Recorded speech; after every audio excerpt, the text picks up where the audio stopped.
Hey, it's Aaron, the Metal Theologian, and this is a...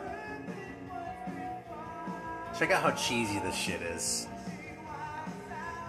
I was thinking this is something to talk about. This is like one of the perils of like blind buying a lot, which I kind of do. Because, you know, I generally, if the cover looks really cool, I want to hear it, you know? Especially because if it's metal, I'm probably going to at least find a reason to like it, right? Well, anyway, this is one of the perils. This is how fucking cheesy this is, dude. And it has this cheesy ass like keyboard intro, which has like the piano setting, but you know, it's obvious. I mean, you can hear it. This is some corny ass fucking AOR shit. There's this band called Thrills Galore. And like this record, you know, I was gonna say this has a reputation for being heavier than it is. Or it has a reputation for being kind of heavy, but that would be saying that this record has a reputation at all. And like, I think you need a little bit more stature than what Thrills Galore enjoys to actually be considered as having a reputation for anything, you know what I mean? But I've heard that this record was kind of heavier, and you know, some of this is really good. Like, most of the songs on side one I can totally hang with, you know? And, you know, it's definitely, they got the glam moves going on, right? But, you know, I like the fact that it's kind of, you know, cheap, not in the sense of, you know, shitty, but just like low budget. Yeah, I mean, it's kind of shitty too, but, you know, the band name is terrible, but they made the most of what they could with the logo, you know, as far as redeeming it. And they're from Milwaukee, apparently. I kind of like that. Yeah, within spitting distance of one of my very favorite bands, the mighty Raven Bitch, who are from Janesville. I'm gonna bump this ahead though, because this really kind of sucks. And there are a couple other records I kind of feel like I did.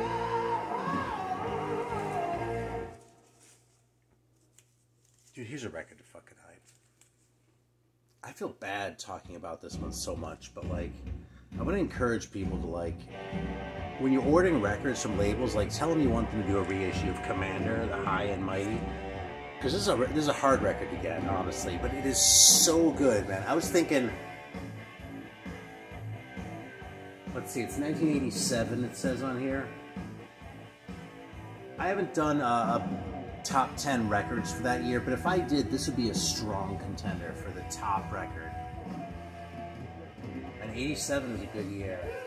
But this record is so fucking good. And like, it's basically like epic and spirit, you know what I mean? They have that going on, but they're working at it, you know what I mean? Like the singer is like, you know, he sings his ass off on this thing, right? It's fucking great, but you can tell he's working. It's not like this shit just comes naturally to him, you know what I mean? It's like he had to struggle and like really learn his craft, and that goes for the whole thing. But the songwriting is ambitious, the playing is more than competent, it's excellent, and the fucking, just every single song on this fucking record is so good. Even the cover of Kill the King, I'm generally pretty hostile to covers, but first of all, talk about a performance from the singer, you know, but also, it's just, I mean, maybe it's just that it's such a great song, right, but Commander fucking doing it, I can totally hang with, so. If you get an opportunity to get the High and the Mighty by Commander, grab it. It is one of the best fucking records ever. You know, I like to think y'all know that from the record's, you know, overrated or whatever, then I'll tell you the truth. Well, that one, if anything, it's underrated. You'd be surprised how recently I figured that shit out. You know, I didn't get a drink before I started the video, so just hang on 1 second.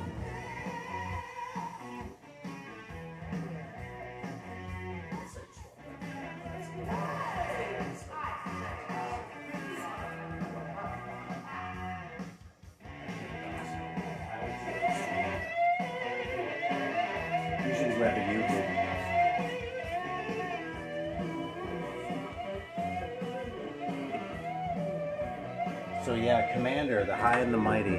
They keep it on record and tape at the time. I think there's like a bootleg CD of it or something maybe, but...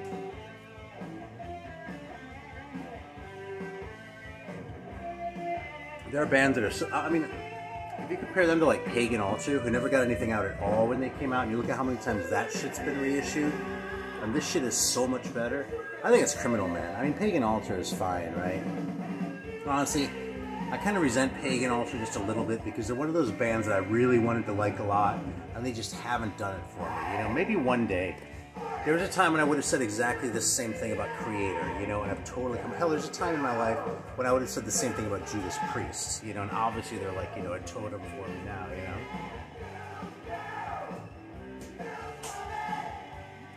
So I suppose anything's possible. But yeah, anyway, so given how many times Pagan Altar has been reissued, you'd think someone would reissue Commander once, you know? That's like the sort of thing where someone did it, like, might put money into it or something, you know? That's how strongly I feel. So speaking of other shit that I feel strongly about, man, this fucking record was a surprise, okay? So that cover, first of all, it's great. Okay, let's just get that out of the way. That's obviously a first-rate record cover. And just fucking fantastic. And the sort of thing that makes you feel all warm inside, right? But you know, what does this look like? It kind of looks like a Rose Tattoo record, right? They're even Australian. I mean, the label's fucking Metal from Melbourne. You know, and let's be honest, you know, we don't like to play stereotypes too much around here, but Australian bands tend to kind of sound like Australian bands, and they kind of tend to sound like AC/DC, you know? So I was kind of expecting this, right? By the way, this song's much better than that last corny-ass one too, right? This is corny, but I can hang with it. This record is like weird and doomy and moody, and I'll tell you, I had heard of this thing, but you know, it sort of looked like a minor record, like one that was hard enough to get that I probably wasn't going to find at a shop, but didn't look so interesting that it was one I was likely to take the trouble to send away for. But I came across this one really cheap. And a couple of the songs are kind of like rock and roll-y. But even those are kind of dark. Even those are way darker than what this looks like. You know? I mean, this looks like it's basically going to be... Not party metal, but not party metal like glam. More like party metal like, you know, like AC/DC. Like that kind of boogie shit. You know what I mean? Like Spider or something like that, maybe.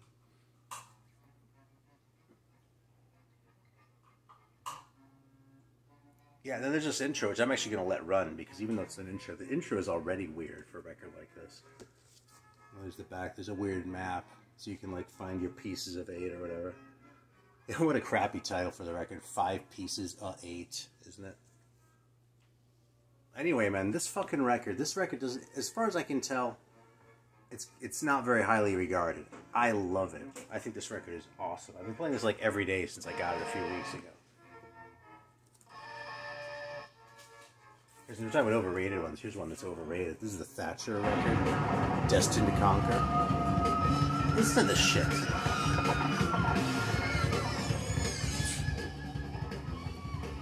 It's like they're marching, it's like they're fucking galloping on horses or something, fucking into battle. It's not like they're fucking drinking rum and fucking talking to their parrot and shit, you know, which is what this looks like.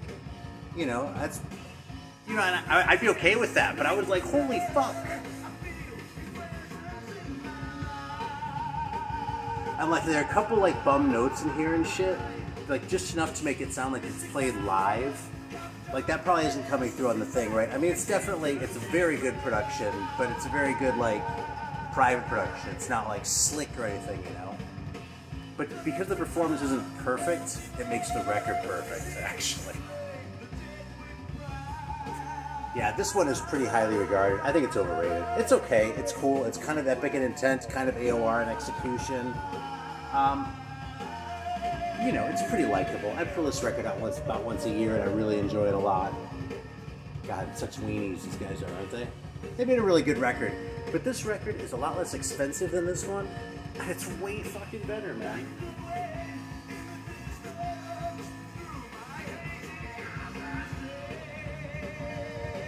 I swear to Christ, man. I'm gonna like create a spike in the fucking...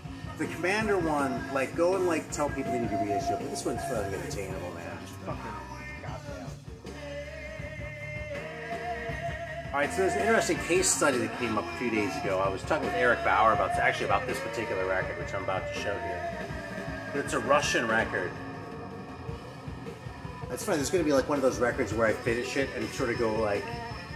This is kind of one of those videos where I just shit on all my records, isn't it? Because I was about to say a few things about this record, which go into why, even though I really like the record, it's kind of a disappointment. And the thing is, it's a Russian record, right? And it sure looks fucking kind of foreign, right? And We'll Bury You. You can kind of tell that English isn't their first language and shit. Rockets in the Air. I mean, the songs are all in English for one thing, right? But somehow this guy right here just doesn't look to me like he was drawn by an American teenager. Maybe I'm just like seeing it what I expect to. But anyway, it's a Russian band.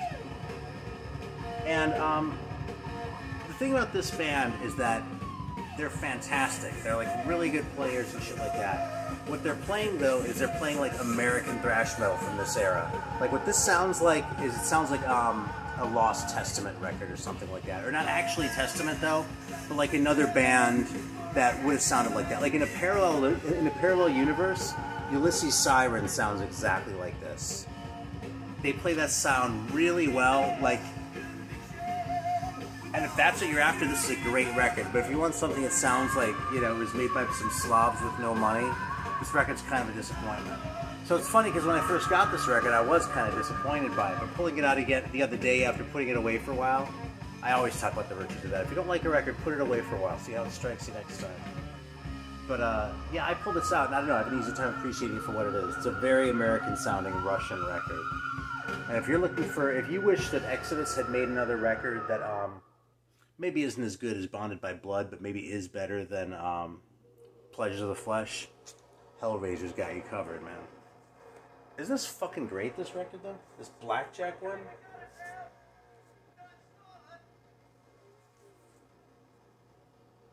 Yeah, Hot Rocket. So they're sort of doing, like, some biker shit like what you'd expect, right?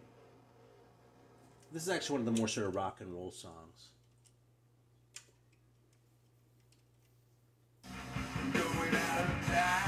Yeah, listen to this. Has a little bit of a punk vibe to me. But if I just say that without context, I totally give you the wrong idea, because what this really kind of reminds me of is like the Cleveland punk bands, you know what I mean? Like this could have been this could have been the A-side of a Mirrors 45 or something like that. If it were just a tiny bit less metal. Actually, maybe not. Because that's such a 60s guitar sound. You hear that? The guitar solo? Like that buzzing? That's like something the fucking Count 5 would have done, man. So what the fuck? Maybe that's like the weirdness, you know? Fucking Blackjack, dude. It's fucking nobody from Australia. Nobody gives a fuck about this band, least of all collectors. Ask Alan if he gives a fuck about this record. He might after watching me hype it for like a half hour, but... I'm supposed to be on the stream this Friday, actually. It's too. Actually, is it this Friday? It's the 2nd. Maybe that's something that I just keep hyping and say, hey, so I gotta mention this fucking Blackjack record, man. You hear that? That just sounds like a sort of a Cleveland hook. It reminds me a little bit of see, it doesn't remind me of the Stooges. It reminds me of bands that listen to the Stooges and kind of found their own sound. You know what I mean? I'm gonna flip this for a second though, because this whole record just blew my mind. Like every song on it is just, it's such an oddball. Like this is why I go and like search this kind of shit out. You know, if you ever wonder like what's the, you know, it's always this quest, right? It's always this sort of hunt. And there are different ways of hunting. You know, some people do it with thrift stores. I do it other ways right now. They're kind of, well, whatever. But what the hunt is for shit like this. Something that just completely throws you. At least for me it is. You know, something that changes my ideas about what it's okay for me to expect from a record. You know what I mean?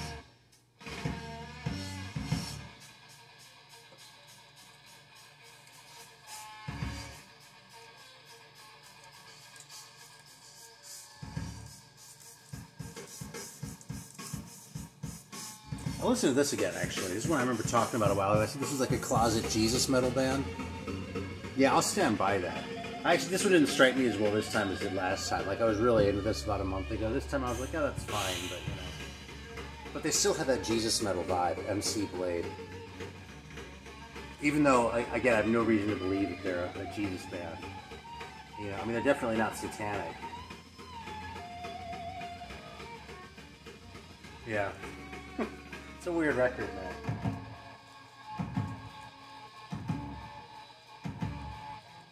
speaking of, there are a couple other weird ones.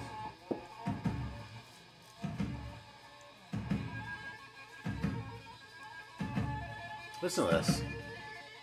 This is a fucking pirate record. You know, this is awesome, man. But look at Raw Energy, man. And you know something else? This fucking record rocks. I mean, I can't resist that kind of a cover. I mean, that's just... And like, all of these fonts on the back are kind of bad, right? Especially because Raw Energy stands for Raging Atomic Wild, Entering Now Existing Ripping Grinding Yells. That's awesome. That's what Raw Energy is. It says so right there. No, but this record, no shit, is a really solid rocker, man. I mean, it's not like really, it doesn't like change the parameters of heavy metal in 1988 when apparently this came out. But for like a local band from Columbus, I'll bet these guys were awesome when, you know, around town. It's a really fun record, so.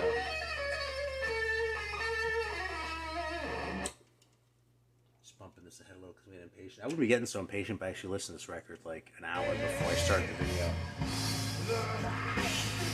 Yeah. Like I kept checking to make sure it was on the right speed even. This is fucking nuts.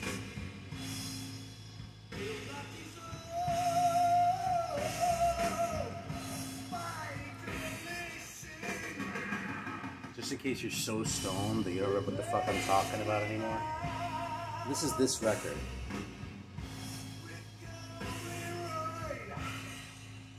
Yeah, I don't know, man. I wouldn't have expected to get any more dirgy than like Highway to Hell, you know? There's a lot of residual sort of Sun Ra happening around here. I've been playing this record kind of a lot, actually. Yeah, this is one of my favorites of the 70s. I know I've hyped this like several times, but this is one of my favorite Sun Ra's. Universe in Blue. It has all the weird synth shit you want. It has a really great June Tyson song. It's funny, like a ballad in my head, but that's just because it's like it's the only song that has vocals at all. And lots of weird synth shit. Lots of just greatness. The intergalactic space organ. How can you argue with that? Oh, here's another record, man. Fucking Iron Gypsy. This one has gotten a reissue, and I encourage you to check it out if you can find it. This is, actually, they look pretty awesome compared to some of the other bands we've discussed today. They actually look like rock and rollers, you know? I mean, this guy looks like a little bit of a weenie. But whatever, 100% for effort, dude. And this fucking record is really good, too, man. It's 84. It's, yeah, oh, you know something? They're Canadian. They're from Vancouver. I knew they were Canadian, but I thought they were from Ontario for some reason. But no, Iron Gypsy's fucking fantastic.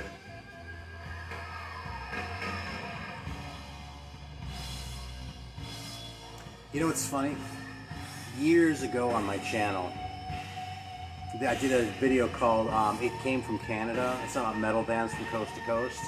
And the way I wrote the name was actually sort of a little tribute to another channel called Guess I'm Just a Spud Boy. It was a guy named Ottavio. And unfortunately, he left and like deleted his channel and all of his videos. So it's just gone. In fact, if you're watching this, there's probably about a 5% chance you know who I'm talking about.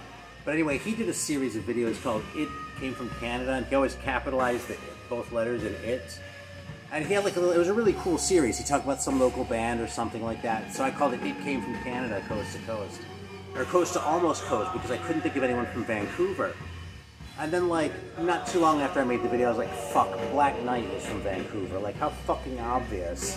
And now there's another one. Iron Gypsy is just as fucking obvious to me, so. So there you go. That's what goes through my head when I pull out a record. Like, what's my own track record? How consistent am I? The answer is not consistent at all. In fact, I've been making videos for long enough. You could probably go back and with just about any record, you could hear me like talk out of both sides of my mouth for it, you know?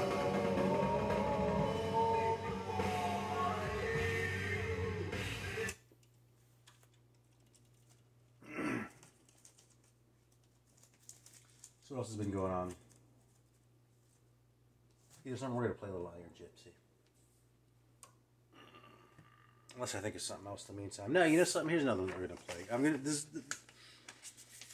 So there's a record that I had sort of medium expectations on. Medium to good. And just was completely blown away. And when my expectations were a little higher than they should have been. So the next one is, and I was a little bit bummed, but the next one we're going to talk about is one where my expectations were low, and it's okay. So this is Rok Bergade. And it's funny, since I've been listening to like a lot of kind of wimpy shit lately, like, I've talked about this in a couple of videos. You know, I've sort of been listening to some of the metal, but some like the shit that was more sort of like, you know, Sunset, Forgotten Kingdom and shit like that. I mean, you know, I can't hang with anything as corny as like Foreigner. But anyway, but this record I remembered really kind of thinking sucked. I got this cheap. It's funny because this is like a rare record. But I came across it, and I couldn't resist partially because of that logo, and also because look at these fucking guys, right? But mostly because of the fucking cover, and also it wasn't very expensive, so I figured I'd roll the dice. And it's '83, so it's early, and they're from Texas, which is another really good sign, you know. And this song is really good. Now, when I got this originally, I was like, what a fucking piece of shit. Excuse me, I got rid of it. And I probably shit-talked it a few other times. I think I did 5 Random Records video, actually, and pulled this one and talked about how shitty it was. Well, I feel like since I've sort of been more in a space where I'm, like, up with for, like, the lame, like, the corny shit. I mean, you know, here's some other shit. I haven't shown much of it today, but, like, this is sitting here, okay? The fucking Blacksmith record, you know? So I was like, well, maybe I'll dig it more. And, you know, the fact is, a lot of this record is kind of still crap. But I feel like I can appreciate the good parts better. Like, this is so amateurish in sound. I mean, it's really kind of a hard and heavy sound, you know, rather than like a metal sound, truly. But it rocks, you know. It's a pretty good song. It's not that heavy, but, you know, not everyone has to be Slayer. You know, not everyone has to be Slayer, but everyone does have to not wear a fucking tie if they're going to take them seriously. You know what I mean? It's like, I mean, seriously, once in a while, I go, you know, I make all these fucking videos, I talk about all these records, and I look at it, I always, like, make fun of the pictures and talk about how stupid they're dressed are and shit like that. Maybe I'm kind of a dick, you know, but someone could be watching these. I know I've had people from bands, like, watch my videos before, you know. Mark Shelton left me a comment a long time ago, which maybe... You know. So what if one of them watches it and I'm like talking about how stupid they look or something? I feel like a dick. But then like I see a fucking picture where the guy's wearing a fucking tie like that. And I'm like, you know something, man? Fuck you. You deserve it. I mean, Jesus Christ, man. You know? I mean, seriously, and Jason Parker, I'm happy to be your friend, dude. Come on in. I'll buy you a beer or something. It's all good, man. But don't tell me that wearing a tie was ever fucking cool. I don't care if it was fucking 1983. You know? And don't get me wrong, there's situations in which I think you were an ass for not wearing a tie. It's not just like categorically like, oh, ties. But it's like, you're not going to sell me on your rock and roll credibility with that. You know what else you're not going to sell me your rock and roll credibility with? That fucking synth.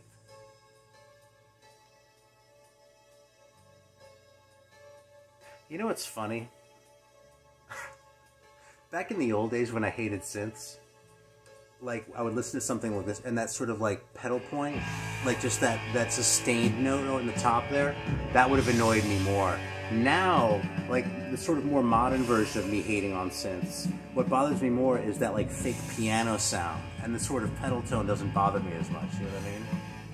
Actually, you know something, though? I've softened a lot on that 80s synth sound, I've noticed. I used to really fucking hate it, you know what I mean? Like shit like the Human League and shit like that, you know? Like, because... Anyway, I just think the early, like, the really primitive synths are kind of cool. You get some of that in the early 80s. Some of the shit that just sounded really fake to me back then, and I hated it because it sounded faked, I've kind of come around on because it sounds fake, you know? I appreciate that more, so...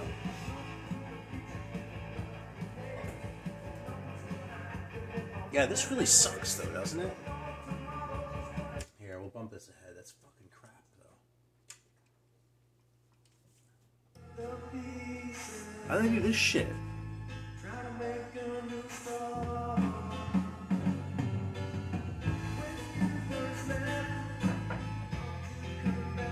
Yeah, I mean, that's why I hated this fucking record. But let me bump it ahead because I'm actually trying to tell you why I've come around on it. I'm not making my own case here at all. There we go. See, this I can hang with. This is their signature song, too. They're the Rok Bergade. It's not great, you know? You know something?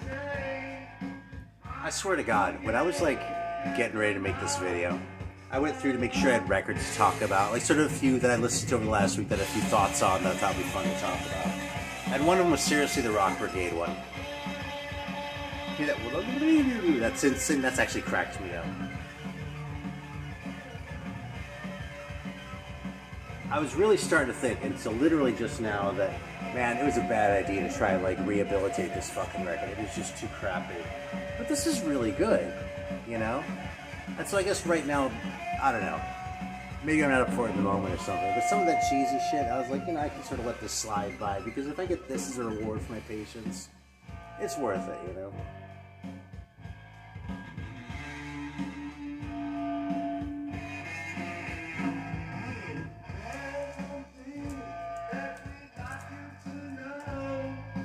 Yeah, I think that's about it. I don't have anything else to talk about. Oh yeah, I do. I'm going to pull this one out. Just got to hype this record again. You know, this record, the more I listen to it, the more I love it. And it's funny because it's only like half, it's really only like a third of a Manowar record. Like, it kind of becomes a Manowar record starting with Dark Avenger. Before that, it's almost like biker metal, but the songs are just so good, man. You know, it's like when they're all like fucking, you know, talking about how they got drafted and shit. It's like, I'm just on board, you know? There's something so sort of anachronistic about it, even though this record's like 81 or something, 82. So, anyway, man, always gotta love this record. Fucking Manowar is one of the greatest bands ever. And that cheesy synth is fucking making me crack up here. So Rok Bergade, totally not worth it, but salute anyway, because you know something, I kind of love it right now. Alright, thanks for watching. Look, it's fading out, actually, just like what I should have done with the video. Until next time.